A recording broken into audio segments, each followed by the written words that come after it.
एक कप बेसन में एक अंडा डालें और बनाएं एक ऐसी कमाल की चटपटी और टेस्टी सी रेसिपी जिसे खाने के बाद आप इसे बार बार बनाना पसंद करेंगे।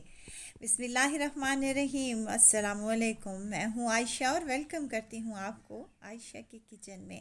आज बना रही हूँ मैं झटपट फटाफट मज़ेदार और टेस्टी सी आलू के कटलेट्स, जिसे बनाना तो बेहद आसान है और खाने में टेस्टी और जायकेदार होने के साथ साथ ये आसानी से बन भी जाते हैं। तो देर किस बात की, मज़ेदार से चटपटे टेस्टी से आलू कटलेट्स को बनाना स्टार्ट कर लेते हैं। तो यहाँ पर मज़ेदार चटपटे और टेस्टी से आलू कटलेट्स बनाने के लिए सबसे पहले मैंने ले लिए हैं आलू। यहाँ पर आधा किलो आलू है मेरे पास, उबले हुए और छीले हुए। ये ठंडे आलू हैं, यानी कि रूम टेम्परेचर पर आ चुके हैं। इसमें डालूंगी हरी मिर्चें बारीक काट कर शामिल कर दें और साथ के साथ डालूंगी ढेर सारा हरा धनिया, जो कि कटलेट्स की जान होते हैं। अच्छा, अब इसमें डालूंगी कुछ मिर्च मिसाले जिसमें दरदरा कूटा हुआ धनिया है और साथ ही डालूंगी सफ़ेद ज़ीरा, ये भी दरदरा सा कुटा हुआ है, एक एक table spoon. Half tea spoon अजवाइन का भी शामिल करूंगी जिससे बड़ा ही अच्छा टेस्ट आता है। नमक आप अपने जायके के मुताबिक डाल लें। मैंने यहाँ पर हाफ़ टेबल स्पून शामिल किया है। हाफ़ टेबल स्पून इसमें लाल मिर्च का पाउडर और कुटी हुई लाल मिर्चें भी हाफ़ टी स्पून शामिल करूंगी। बस यही थोड़े से मिर्च मिसाले शामिल करूंगी। ये कोई इतने टेस्टी बनेंगे कि आपकी सोच है।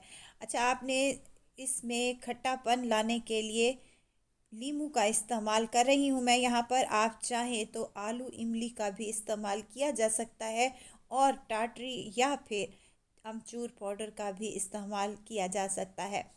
जो भी आपके पास अवेलेबल हो आप लोग डाल लें, लेकिन नींबू से बहुत ही अच्छा एक फ्रेशनेस का टेस्ट आता है जो कि बहुत ही मज़ेदार बनता है। अब तमाम चीज़ों को आपने मिक्स कर लेना है और इसके बाद यहाँ पर मिक्सचर में आपने क्या करना है, नमक चेक कर लेना है। अगर नमक आपको कम लगे तो आप इसमें और भी ऐड कर सकते हैं। और यहाँ पर हम कटलेट्स बनाना स्टार्ट कर लेते हैं। मीडियम साइज़ के मैं यहाँ पर कटलेट्स बना रही हूँ।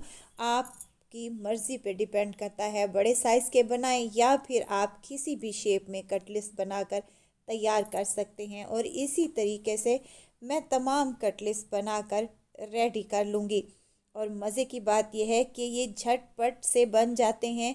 अगर आपको कुछ चटपटा और टेस्टी सा खाना है तो ये आलू के कटलेट्स आप बनाकर तैयार कर सकते हैं। आलू तो हर घर में ही मौजूद होते हैं और हर वक्त अवेलेबल होते हैं।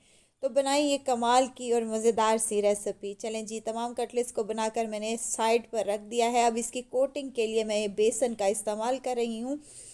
एक कप बेसन है जिसमें डालूंगी एक अदद अंडा।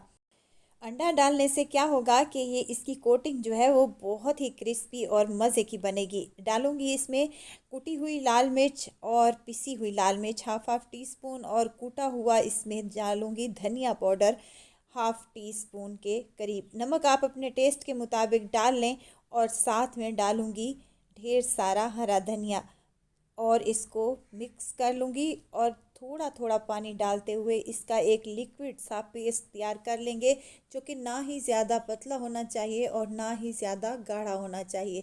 अच्छा, यहाँ कसूरी मेथी का भी मैं इस्तेमाल कर रही हूँ जो बहुत ही टेस्टी सा एक फ्लेवर देगी कटलेट्स को।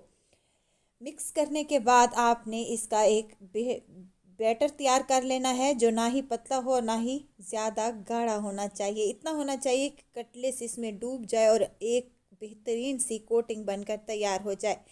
वीडियो तो इस स्टेज पर अगर आप लोगों को ज़रा सी भी अच्छी लग रही हो तो वीडियो को लाइक करें, सब्सक्राइब करें और साथ में बेल आइकन के बटन को भी ज़रूर प्रेस कर दिया करें ताकि मेरी हर नई आने वाली वीडियो आप लोगों तक पहुंचती रहे।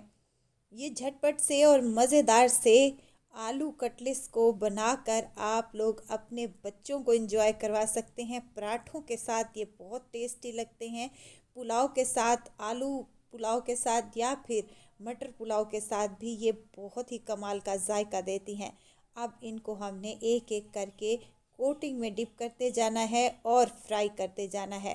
पैन में मैंने पहले ही ऑयल को गर्म करने के लिए रख दिया था। एक एक करके तमाम कटलेट्स हम यहाँ पर डाल देंगे और मीडियम हाई फ्लेम पर आपने इनको फ्राई करना है।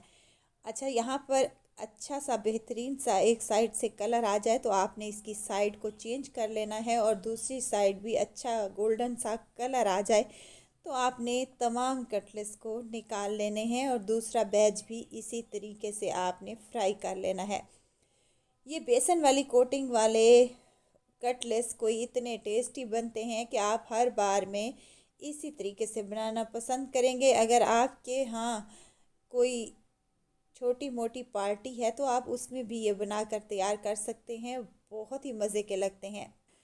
तमाम कटलेट्स को मैंने यहाँ पर फ्राई कर लिया है। गर्मा गर्म इसको हम सर्व करेंगे केचप के साथ। आप इसे हरी पुदीने और धनिया वाली चटनी के साथ भी सर्व किया जा सकता है, कमाल के लगते हैं। अब यहाँ पर मैं आपको एक तोड़ के भी दिखाती हूँ कि अंदर से ये कितने टेस्टी बने हैं और इसकी कोटिंग कितनी मज़े की बनी है।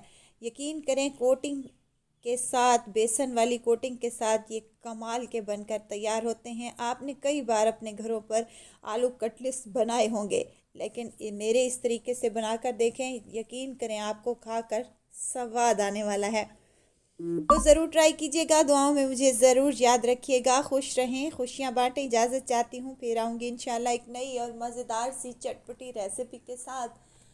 आयशा को दीजिए इजाज़त। अपना बहुत सारा ख्याल रखिएगा। दुआओं में मुझे याद रखिएगा। अल्लाह हाफिज़।